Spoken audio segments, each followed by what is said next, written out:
The real question is not, is his heart going to recover? I'm sure his heart will be fine when all is said and done. The real question is how much brain damage will have been done from not having oxygen for 5 or 10 minutes. A frightening situation on Monday Night Football in Cincinnati when Buffalo Bills safety Damar Hamlin was hit in the chest during a tackle, fell to the ground, and collapsed a few seconds after attempting to get up.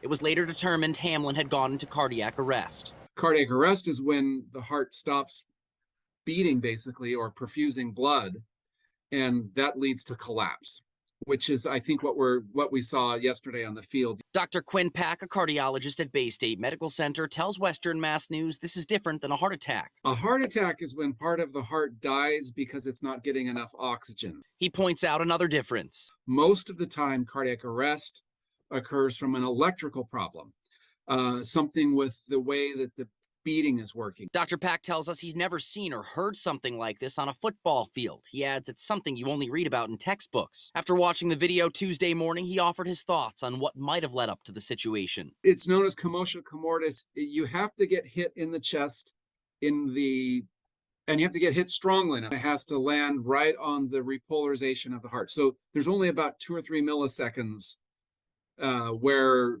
this can happen in any particular person. Players on both the Bills and Bengals gathered around Hamlin as CPR was administered for more than 9 minutes before he was transported to the hospital.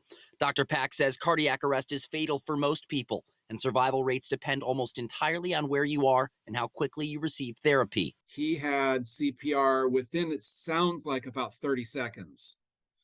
And he got a defibrillator within what sounds like about 5 minutes. So, not knowing anything more, I would say his chances are as good as anybody's, but it's still a terrible thing to have happen. And there's a teaching point for everyone to keep in mind following this incident. The public health message here is very clearly start CPR just as fast as you can, call 911 just as fast as you can, and get defibrillation just as fast as you can.